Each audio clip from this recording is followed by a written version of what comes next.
Angela, were you going to present your slides first? If I may. Perfect. I wanted to start by showing this data, which is a record of how much we've acted together to reduce how much we contact each other. So what's shown here is footfall at 17 stations across the country, counting how many people pass through those stations at different times through the month of March. And what you see is that at the end of March, footfall was down 94% compared to the first week of March. And in the next slide, what you can see is that that has worked in the sense that this count of new cases in the UK, day by day, over the last few weeks, is not accelerating out of control.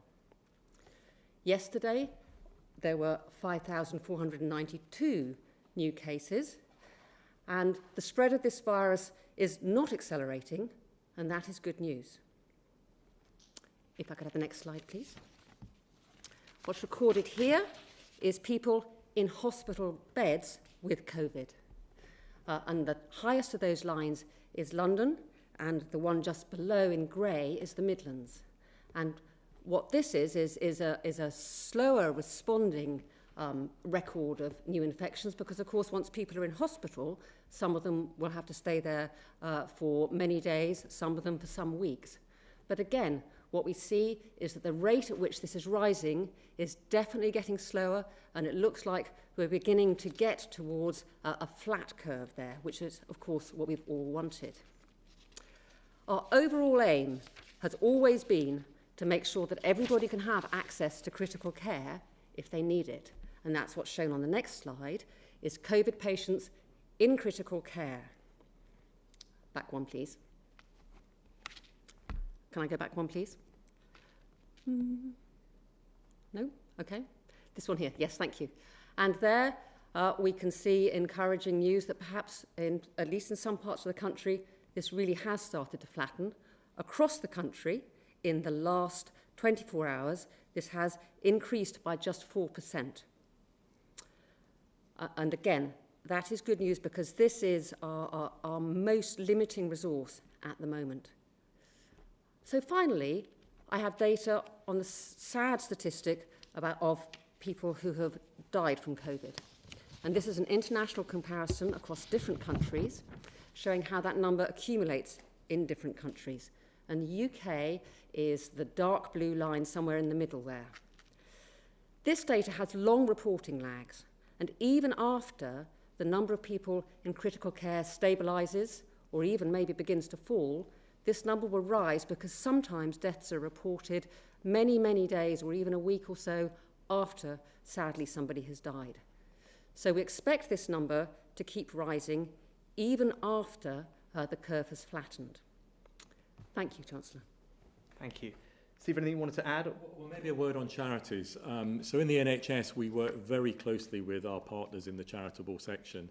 And I know it's really important that not only we all support them during this difficult time, but it's also really important to recognise the support that they are giving everybody to help them through the time where we are asking people to stay at home and take the measures that we have indicated. I have the real privilege at NHS England of leading the cardiovascular, that's heart attacks and stroke strategy, and two charities I work very closely with, the British Heart Foundation and the Stroke Association. And I know they would want me to say today, to remind everybody that the NHS has worked night and day to surge capacity to manage coronavirus, but it is also there for you if you have symptoms of a stroke, symptoms of a heart attack. Indeed, if you have any emergency condition, whether it's a sick child, whether it's a mother or a pregnant mother in pregnancy who's worried about the movements of the baby, you should be seeking emergency services, just as you always have done. They are there for you. And although we are focusing on coronavirus, it's important that we also continue to focus on other emergency conditions. Thank you, Steve. If we take some questions, I think first up is Laura Koonsberg from BBC. Thank you, Chancellor. You keep saying whatever it takes to help people through this time and with support from the economy. But do you accept, Chancellor, that under the lockdown there is a trade-off between protecting people's health and protecting people's jobs? Thanks, Laura. Well, I think we've been clear. Our priority is to protect people's lives, their health and well-being. That is our absolute overriding priority. But alongside that, in a coordinated, I think, coherent and consistent fashion, we have also put in place unprecedented and significant measures to protect people's jobs, their incomes, their livelihoods, and indeed the businesses that employ them. I think that's the right approach. And what it does is means that we can mitigate as much of the economic impact as possible and ensure that as soon as we can get through this, that we can bounce back as quickly as possible. Was there anything you wanted to follow up on for either of anyone else? I mean, do you accept, though, that some people are falling through the cracks? I mean, the Treasury Select Committee this afternoon has said that you need to take urgent action for some people who aren't covered by your very extensive scheme. Do you think the public should be prepared for a serious downturn, maybe even a recession? I think I've been very clear and very honest that this will have a significant impact on our economy. That's not uncommon with every other major country that's grappling with this. I think we will all see a significant impact on our economy. And I've also been very honest that in spite of what are unprecedented measures in scale and scope, I can't stand here and say that I can save every single job, protect every single business, or indeed every single charity, the focus of today's announcements. That's just simply not possible. But what we can do is put in place what I think is an enormous amount of support in a targeted fashion as best as possible to help as many people as possible get through this so that, as I said, we can emerge on the other side strong, united, and hopefully able to bounce back as quickly as possible. Perfect. I think if we turn next to, is it Tom Clark from ITV? Tom, are you there? Hello, yes I am. Thank you, Chancellor. My question relates to testing. Yesterday's briefing, the Chief Medical Officer made the honest admission that Germany's lower death toll in their pandemic is due to their ability to test more people more quickly.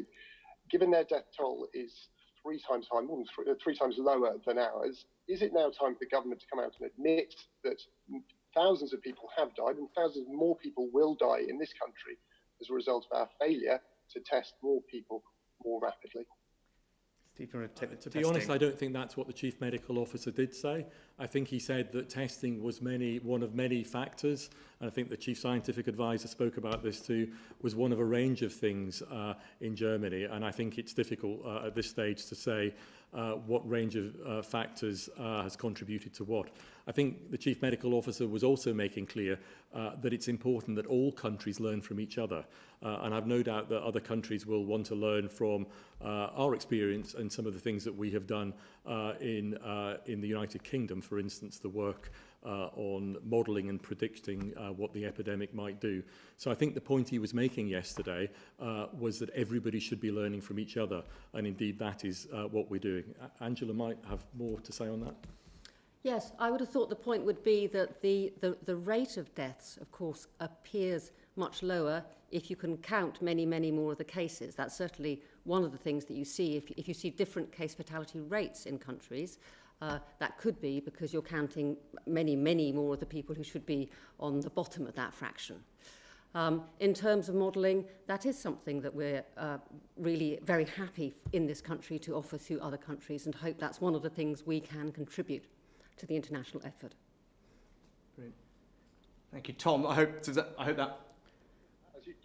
Like you, I just sat through the Select Committee hearing on which you were a witness. We heard from the people in charge of testing in South Korea and in Hong Kong, who made it abundantly clear testing has reduced the numbers of cases of coronavirus in those countries. And Dr. Whitty did say yesterday that it was in fact Germany's ability to test that was, yes, part of their lower death rates, and that we had less concern. He did not dispute that. It is about testing. So can you tell me whether our inability to test will lead to greater mortality here? And can I also follow up, how dependent is the UK on a testing regime for us to be able to lift lockdown restrictions? And are we on course to have sufficient levels of testing in the community to allow us to do that in anything like the next 3 or 4 weeks? So I think we all agree that testing is important. That is not the issue at all. I think the point I was making is that testing is one part of a set of different things that will need to be considered in any country's strategy. That is the case here. It is the case in Germany. And I have spoken to the Chief Medical Officer today, and I think, I know the point he was making yesterday was it is a part of the overall strategy. And I think it is almost certainly too early in all countries' experience to know exactly which components of strategies have been the most effective or have been most important. And it's highly likely it's the combination of these things rather than any individual part of an approach. Okay, brilliant. Thank you, Tom. Can we turn to Andy Bell from Channel 5? Yes, thank you. And I want to follow up partly on Tom's question about the lockdown, but in a different context, which is the First Minister of Wales has said today that, as far as he's concerned, the lockdown is going to continue beyond next week in Wales. So can you level with us now and just accept that the lockdown is going to continue across the UK through next week? And from a scientific and medical point of view, is it possible or even desirable that different parts of the country could come out of lockdown at different speeds? Yeah, let me address that before handing over, Andy. I can just say, look, there will be a COBRA meeting tomorrow chaired by the First Secretary of State involving the devolved administrations to talk about the approach to the review. We committed that there would be a review in and around 3 weeks. That review will be based on the evidence and the data provided by SAGE, which will only be available next week. But I think rather than speculate about the future, I think we should focus very seriously on the here and now and the present. And I think there the message is unequivocal. Our priority right now is to stop the spread of this virus, to get the other side of the peak. And the best way to do that is for people to follow the advice, which is to stay at home, protect lives and protect the NHS. So I think in terms of messaging, I would want to be absolutely unequivocal about that. That's where we are now. That's the advice people should be following. That's the best thing that we can all do to help get through this as quickly as possible. But I don't know, Angela, if you wanted to add anything on that. We have always said that we would need to be able to see what impact the whole suite of interventions that were brought into place on the 23rd of March are having before we can make any evidence-based decision on what to do next. And this week is a really important week. We're all watching what happens. I guess from a purely scientific point of view, more data is better for us. But I completely agree with the Chancellor that what really matters is that people stay home, protect lives, and save the NHS, or is it the other way around? Brilliant. Andy Hope, does that answer your question? I'd just like to come back to the idea of whether different parts of the country could theoretically emerge at different times from lockdown, whether that's, first of all, politically possible, and secondly, whether that's in any way scientifically or medically desirable. I think what I'd probably say before handing over to Angela on the medical is just, I think, again, I don't want to start speculating about the future. I think that's not helpful at this juncture. I think the thing now is for people to focus unequivocally on the advice. We are where we are in this process, and the advice is clear. People should follow the advice. That's the best thing that everyone can do wherever they live in this country at the moment. And I think Angela probably would echo that. But I would echo that. I don't want to get into hypotheticals about what might be better one way or another. I suspect that simple strategies might well turn out to be the best to use, but we'll see. And I'm going to get it right this time. The advice is for Easter weekend to stay home, protect the NHS and save lives. So I will certainly be having my Easter at home. Thank you, Andy. Gary Gibbon from Channel 4. Thank you. Chancellor, can I ask you, we've had unemployment figures from one European country so far post-COVID crisis, Norway, unemployment well over 10%. From the data you look at in the Treasury, can you hand on heart say we're not going to see something like that here? No, Gary, I will be absolutely honest. This will have a significant impact on our economy, and not in an abstract way. It will have an impact on people's jobs and their livelihoods. And that's why we've taken the actions that we have in order to help mitigate some of that. I believe that, for example, the jobs retention scheme, the furlough scheme that we've put in place, which we've never had anything like in this country. As I said when I stood here to announce it, the government is stepping in to help people, to help pay people's wages so that they're not laid off, so they don't end up being unemployed, that they remain attached to their company, with a very significant safety net behind them. That helps the company, that helps the person, it helps their family finances. I think that, and to combine with all the other measures we've taken, will significantly help mitigate some of the impact. And I think that's what other commentators have said as well, that if we weren't doing all the things that we're doing, if we weren't put in place these unprecedented measures, it would certainly be worse. So I believe we're doing the right things. I can't stand here and say that there isn't going to be hardship ahead. There is, which is why going through this together as one society, united, understanding that everyone's got a role to play, whether that's government, business, charities, your next door neighbour, I think that's the best approach to this. But I'm confident we will get through it. Can I ask, is some of that?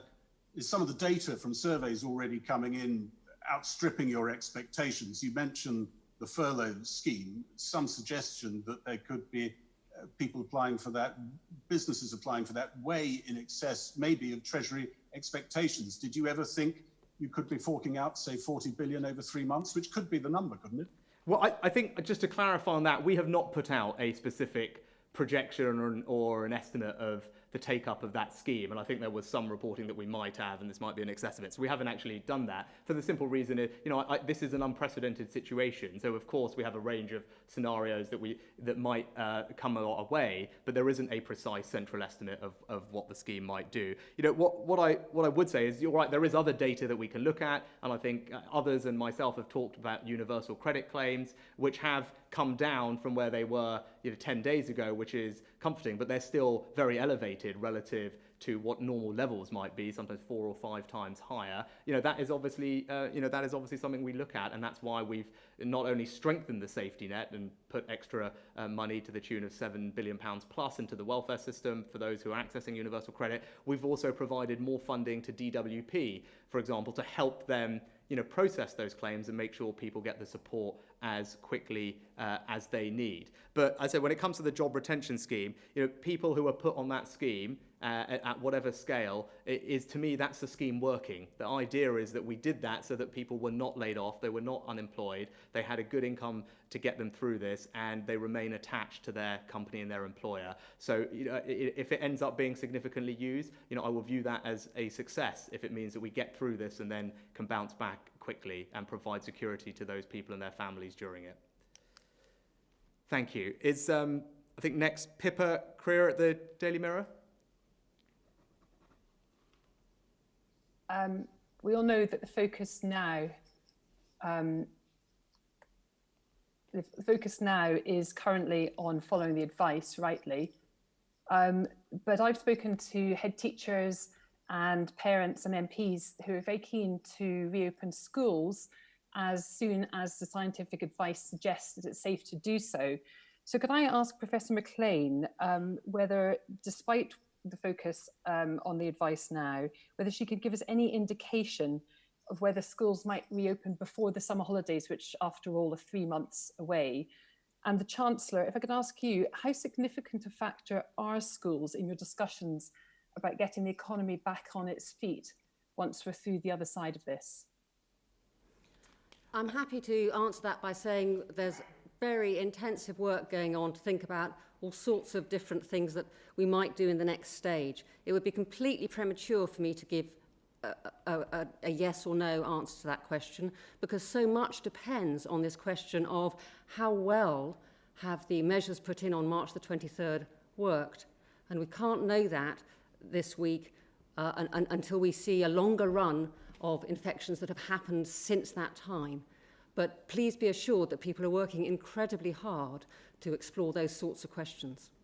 Yeah, and Pippa, I probably can't add much to what Angela said. Is that, we are, in all these instances, we are driven and basing our decisions on the science and what is best for controlling the spread of this virus and getting that R0 number down. That's been our approach to this thing all along, and that will continue to be our approach. And I pay tribute to those who are helping keep our schools open for the children of key workers. That is valuable, and the work that they're doing is, I believe, well supported by the Department of Education. But again, they also are owed our thanks for doing that, because that is vital at this time. Can I come back? Yeah, of course, yes.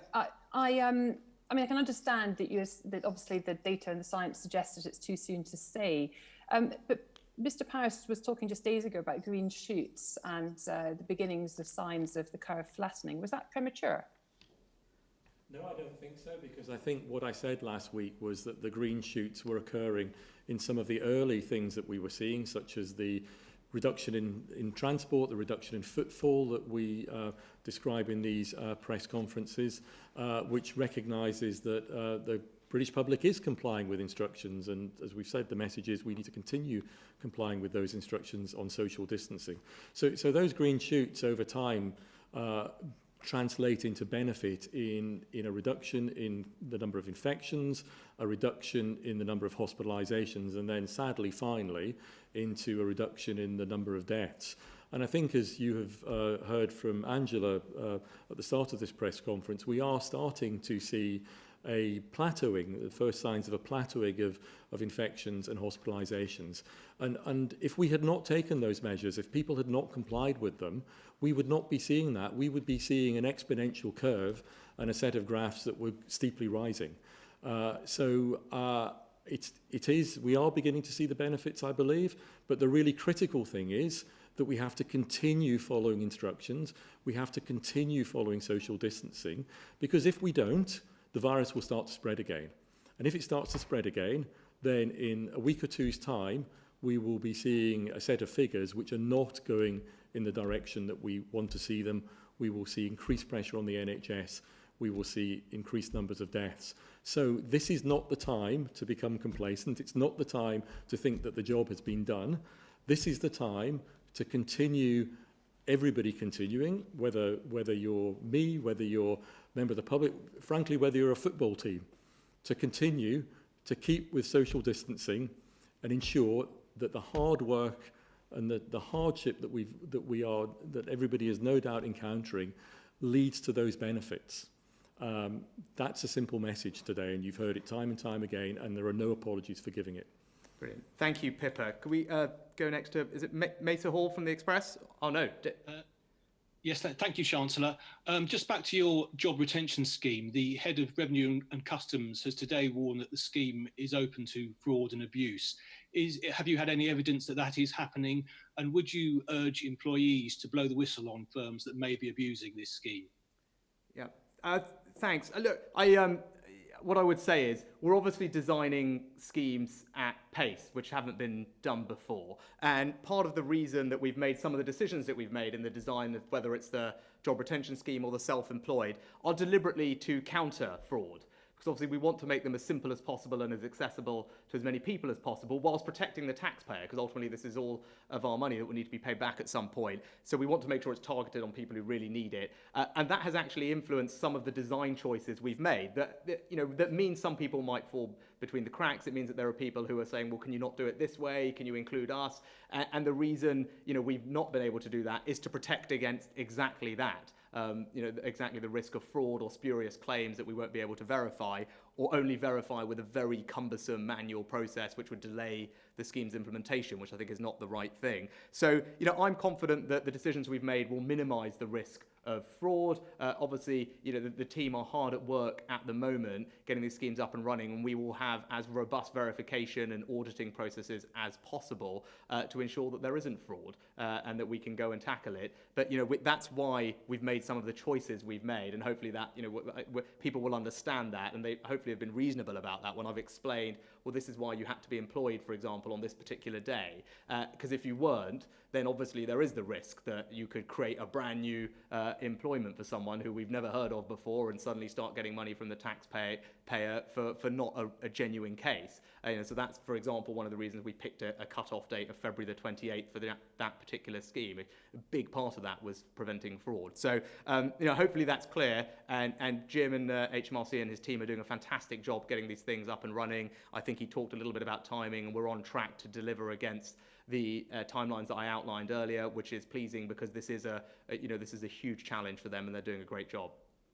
I hope does that answer what you wanted? Thank you. Perfect, thank you. James Tapsfield, Mail Online. Thank you, Chancellor. Churchill had a personal doctor and President Trump has a medical team. but the Prime Minister was left with persistent symptoms for over a week and was only admitted to hospital after a video call with a GP. There doesn't seem to have been a great deal of social distancing going on in Downing Street. Haven't we failed to protect our key decision makers? And what needs to change for the future? Should we be more of a US-style system with more protection?